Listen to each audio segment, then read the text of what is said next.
Why don't they just charge the shell of the spaceship to repel radiation? What happens when something breaks the speed of light? What weird thing did James Webb recently find? And in Q&A Plus, what's up and what's down in space? All this and more in this question show. It's time for the question show. Your questions, my answers. As always, wherever you are across my channel, if a question pops in your brain, just write it down. I'll gather them up and I will answer them here. This is Japanese H2 transfer rocket. I am at the Nagoya Science Center in Japan, the last day of our trip in Japan before we make our way home. All right, let's get into questions. LB Turner, I read that where James Webb found a large galaxy that has no rotation, couldn't that just be a cluster of small galaxies, something hard to distinguish at such a great distance? So this is an observation by James Webb of a galaxy seen early on in the universe. And around us today, we see galaxies that are large and mature and have slowed down. They've accumulated a lot of material. They sort of reached their rotation speed. But it's expected that the earlier galaxies, as they're funneling in gas and dust to build stars, will be spinning a lot more rapidly. And they've found an example of a galaxy that doesn't seem to be doing that. It is behaving like a more mature galaxy that you would see later on in the universe. And I guess the question you're asking is, could it just be a cluster of small galaxies? I mean, I would have to see the actual images of the galaxy and know what they were looking at, but you can absolutely tell a galaxy versus a cluster of other small galaxies. And the way astronomers can measure the rotation rate of a galaxy is that you're essentially looking at the two halves of the galaxy, and then you're measuring the redshift or blue shift of the stars that are on that. So you know the overall redshift of the galaxy, you know how fast this galaxy is moving away from us in general. And then you're looking at one half of the galaxy and you're seeing what speed the stars are added or subtracted from that redshift. And then you're looking on the other half of the galaxy and seeing what that is added or subtracted from the redshift. And you can literally measure the rotation rate of the galaxy in addition to the fact that this galaxy is accelerating away from us, which is just absolutely incredible. And so you wouldn't get that kind of behavior from a cluster of galaxies that were orbiting around each other and they were individually spinning.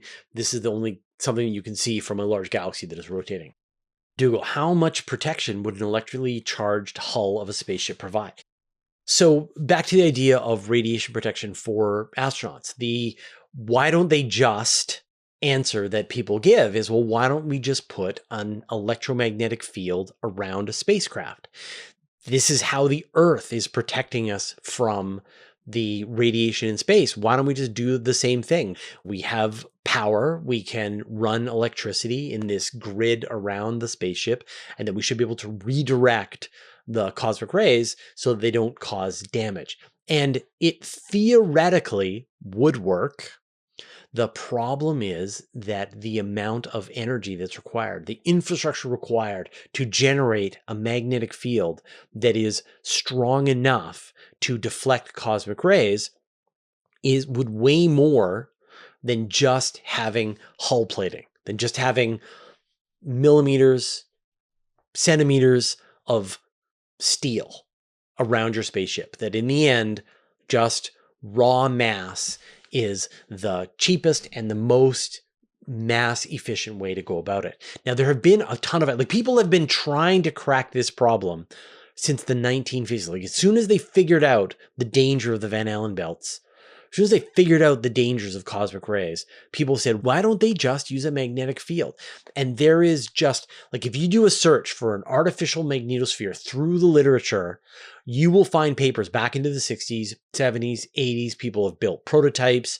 NASA has awarded NIAC grants for artificial magnetospheres. I have interviewed several scientists working on artificial magnetospheres. I have reviewed papers. We have reported a ton on this. And the European Space Agency recently did a big study on it. And again, like I said, NASA has done studies on this. The answer always comes back, we just don't have the technology to do this. It is just not efficient. And you've got all of the risks and the dangers of you relying on some kind of electromagnetic gizmo to protect you from space radiation when you don't have to worry that much if you're just surrounded by, say, your water that you're going to drink with anyway. If you just run all of the water inside your starship, your gray water, your black water, your drinkable water, you run it in this this region around where the crew is going to be, you're going to be able to get some protection from that.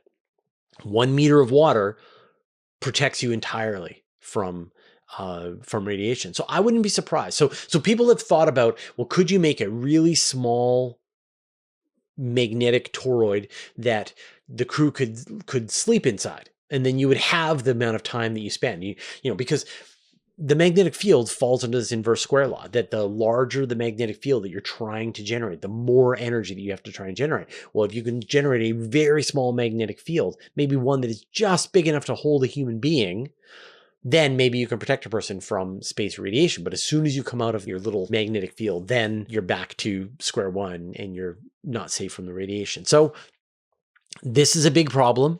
Nobody has a solution.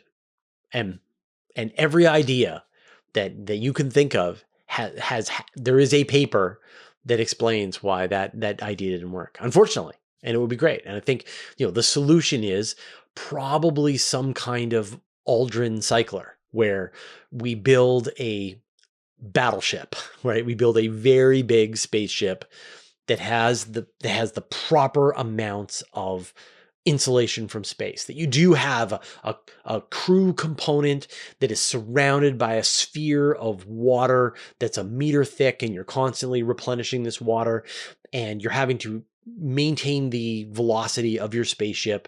You're always bringing more material to the spaceship.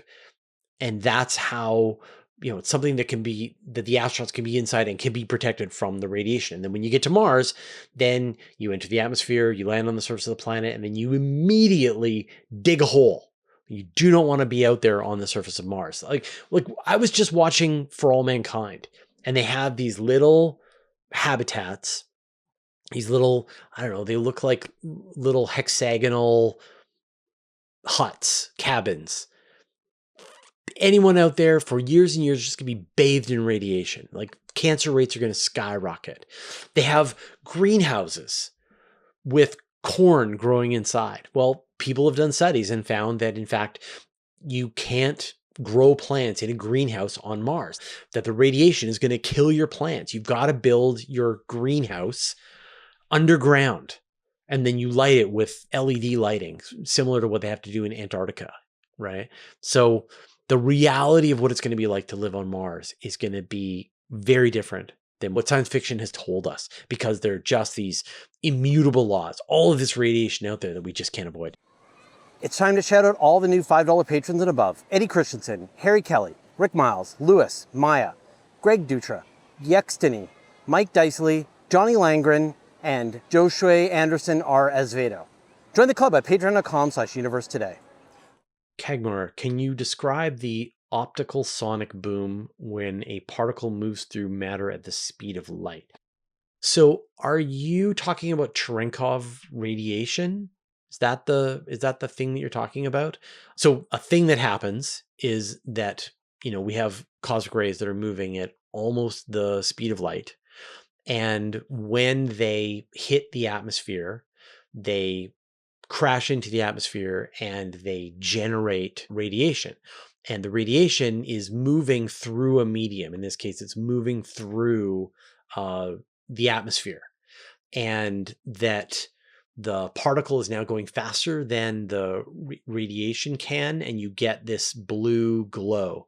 And you can see this in nuclear reactors, that you see this blue glow in the reactors because you're getting this radiation that's shifting to the blue as it's attempting to make its way through the medium. One of the cool things about, there are these Cherenkov detectors, so these telescopes that are set up on the surface of the Earth, and they're watching for cosmic rays and other particles to crash into the atmosphere. Now, normally these particles would just be completely destroyed. They'd be broken up as they hit the atmosphere, but they strike particles in the atmosphere and they break up and they send this cascade of particles that are then going down in this kind of cone underneath where the cosmic ray hit the atmosphere. And the really amazing thing about this is that they're still moving at relativistic speeds. They're experiencing time dilation. And so these particles should have decayed, like They're generated as the particles strike the atmosphere. They should have decayed, but because they're experiencing time dilation, from their perspective, they have a longer lifespan and they're able to make it all the way down through the atmosphere and strike the detectors. There was a great post that Ethan Siegel did a couple of weeks ago about Cherenkov radiation. It sort of explained how Cherenkov radiation works. It's really good. I apologize, I don't have it handy, but it's really cool. Reebok Fleetfoot. I'm not a religious person, but sometimes I wake at night angry at God. Did he make this so complex on purpose?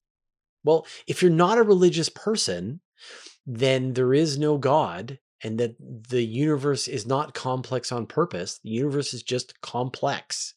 And the fact that when you think about how we all won the genetic lottery, like you are the result of an almost like incomprehensible number of life forms that came before you, each of which was so successful that it was able to live long enough to find a mate and produce an offspring.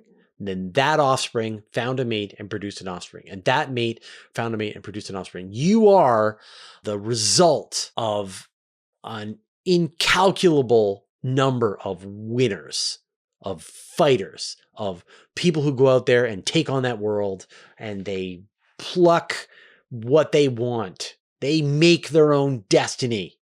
And so life is difficult. You know, people always say, oh, we live in this universe that was perfectly designed for life, but absolutely not. We live in this hostile universe. Almost all of the volume of space is inhospitable to human life. All of the planets in the solar system are inhospitable to human life. That even planet Earth, if you go up above at a certain altitude, inhospitable. You go below the surface of the Earth, inhospitable. You go into the oceans, inhospitable. You go to various places, inhospitable without good gear. That the actual places where you could just be dropped randomly and survive, even on planet Earth, is pretty small. We live in this universe that's trying to kill us. That 99% of the species that have ever existed on planet Earth have gone extinct. And here you are, one of the winners. You know, you are the result of all of this success. And it just shows that even though this universe is complex and scary and kind of hostile, we can dig out kind of an incredible life for ourselves in this world. And the universe doesn't owe us anything, right? It's not supposed to be simple. It's not supposed to be complicated. It just is. We are in the universe that we are in. We have the life that we find ourselves with. And it's sort of amazing. And then the question is, what are we going to do with it, right? What are the connections, the relationships we're going to make with the people who are meaningful to us? What are the things that we're going to learn? How are we going to give back? How are we going to make the lives of other people better? How are we going to enjoy what life has to offer to us? There is so much wonder in the small and the big, in the people that we meet, the things we can learn. It's incredible. So you are a winner. And now you've got to pass this on, get out there and win. You are destined for it. Jason Darkholm, what do you think of Dr. Tyson's comment, the universe is not obligated to make sense? Yeah, I think that's exactly it, right? I mean, I think that if you are religious, then your whatever religion, whatever worldview your religion gives you, tries to help you make sense of what appears to be a hostile universe, right? Like, no, it's not hostile. Actually, God loves you and there's a plan for your life and there's a purpose. All you got to do is just do the right things and then you'll be right by God and things are going to work out for you. All right. That's the religious perspective.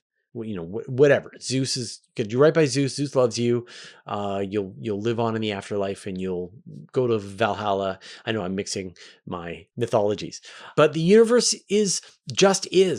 And what is incredible is how much we are able to uncover its secrets bit by bit through a careful, patient, objective, scientific study of the world around us. And we have no idea. And yet we are living in this time, the fruits of the scientific discovery that we have done, because I think you take that attitude. You're like, okay, fine, universe, you want to be that way, right? If you want to be hostile and hide your secrets, then we're coming for them. And we're going to live and we're going to figure this out no matter what you try to do. We can take it and we can take more. But we're going to figure it out in the end. That is the attitude that I think you want to have. And so, yeah, Tyson is exactly right. Did you know you can watch the same video with no ads and get a bonus question over on Patreon completely for free? We call it Q&A Plus. This week's bonus question, what's up and what's down in space? I'll put a link in the show notes.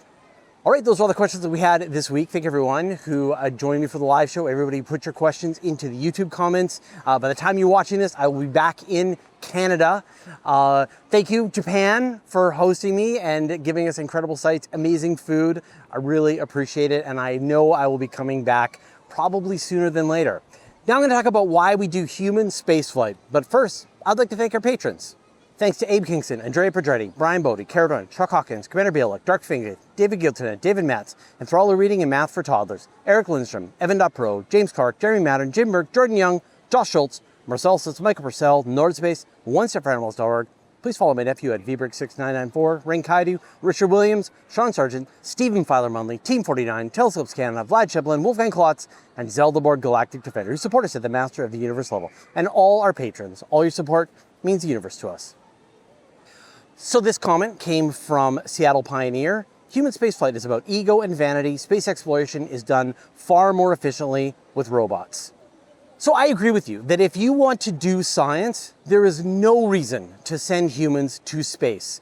And I get a little frustrated when people say that the main reason that they're sending humans to the moon or they want to have a mission to Mars is they want to be able to do science. Yes, humans do science. We saw that with the Apollo missions. They brought back rocks, but robots can bring back rocks too.